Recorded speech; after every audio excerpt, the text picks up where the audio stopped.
5.2 प्रश्नावली का आगे हमारा तीसरा प्रश्न है कि निम्नलिखित समांतर श्रेणियों में रिक्त स्थानों के पदों को ज्ञात कीजिए। तो यहाँ पर पहला है 2 और 26।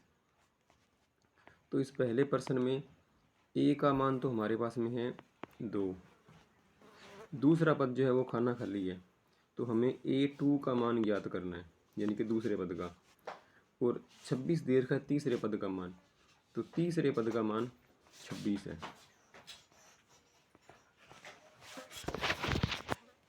अब हमें तीसरे पद का मान दे रखा है, तो हम पहले सूत्र लगाते हैं कि an बराबर a plus n minus 1d। अब ये मान है तीसरे पद का, तो ये हो जाएगा a3। तो n का मान हो गया 3, a का मान तो है 2, तीसरे पद के लिए n का मान 3, 3 माइनस 1, d का मान हमें पता नहीं है।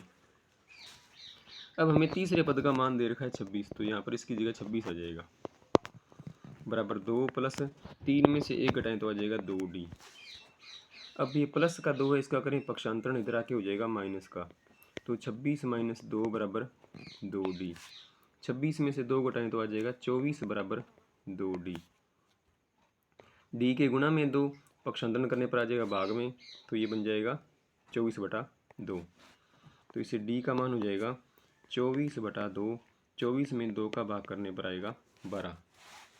अब हमें इसमें दूसरा पद निकालना है, तो a2 बराबर हो जाएगा a प्लस 2 माइनस 1d, क्योंकि दूसरे पद के लिए n का मान होगा वो 2 हो जाएगा। a का मान जो प्रश्न में दिया था वही रहेगा, 2 है। 2 में 1 घटाएं 1, और d का मान हो गया 12। 12 का गुणा करेंगे 1 से तो बन जाएगा 12, 12 और 2 हो गया 14, तो इस खाली स्थान में 14 आएगा। वैसे हम ये भी ज्ञात कर सकते हैं कि एक समांतर श्रेणी में जो 3 पद होते हैं, तो वो हमेशा एक सीरीज में समांतर श्रेणी में जो है, तो उनका मध्य पद जो होता है ना, वो उन दोनों पदों का औसत होता है।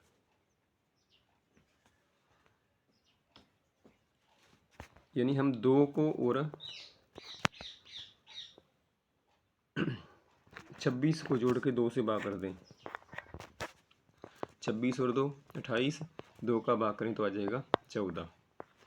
तो ये 14 ऐसे हम मध्य पद है वो ऐसे भी याद कर सकते हैं, यानी ए पी का मध्य पद। तो जो आपको 2 पद दे रखे हैं उन दोनों का जोड़ दो, यानी यहाँ पर पहला और तीसरा दे रखा है, 2 से भाग कर देंगे तो इसमें दूसरा पद आ जाएगा। आगे दूसरे प्रश्न में पहले पद का मान नहीं दिया हुआ, दूसरे का मान 13 है, तीसरा नहीं दिया हुआ, और चौथे का मान है 3। तो इसमें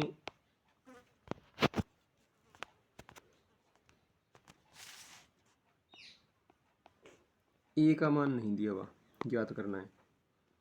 दूसरे पद का जो मान है वो इसमें दे रखा है 13, तीसरे का नहीं दिया हुआ, ज्ञात करना है, और चौथे का मान है 3। अब हम इन पदों के लिए समीकरण बनाएंगे। तो यहाँ पर हमें दे रखा है कि A2 का जो मान है वो है 13। अब A2 की समीकरण क्या बनती है सूत्र से? सूत्र होता है कि AN बराबर A plus n minus 1d। तो इसके लिए n का मान है 2, a का मान पता नहीं है, तो आ जाएगा a प्लस n की जगह पर 2, यानी कि 2 माइनस 1d बराबर में 13।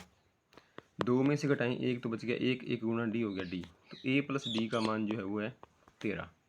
ये हमारी होगी समीकरण नंबर 1। अब हमें दे रखा है कि चौथे पद का मान जो है वो 3 है, चौथे पद का मान है 3। तो चौथे पद की समीकरण बनेगी a प्लस 4 माइनस 1d, क्योंकि n का मान अब की बारी 4 है, तो घटाएंगे तो बच जाएगा a प्लस 3d बराबर 3। ये होगी समीकरण नंबर 2। अब हम क्या करते हैं कि समीकरण 2 में से समीकरण 1 को घटा देंगे।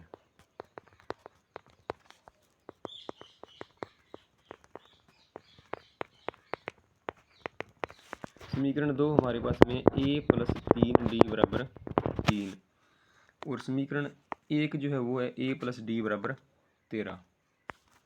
तो a प्लस डी बराबर 13 घटाएंगे तो नीचे वाली समीकरण चिन्ह बदलेंगे, प्लस का माइनस और प्लस का माइनस।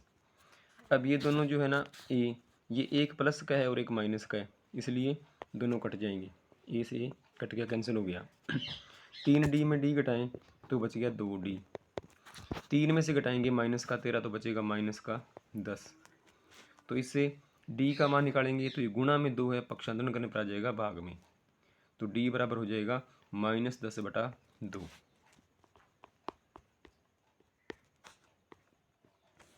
तो इससे d का मान बन गया -5। अब ये d का जो मान है इसे हम समीकरण 1 में रख देते हैं।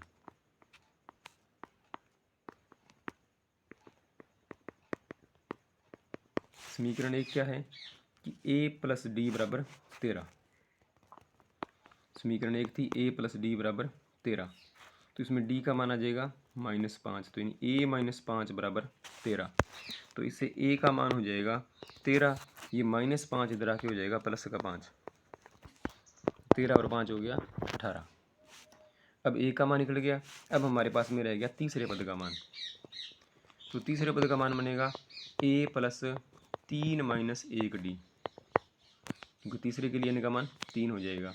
a का मान हमने याद कर लिया 18, 3 में a घटाएं 2 और गुणा में आ जाएगा d का मान -5।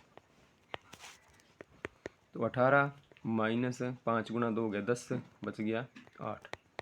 तो इसमें d का मान तो है -5, a का मान 18, पहला पद 18 खाली स्थान में आएगा और तीसरे पद का मान है 8। अगर आप चैनल पर नए हैं तो चैनल को सब्सक्राइब कीजिए।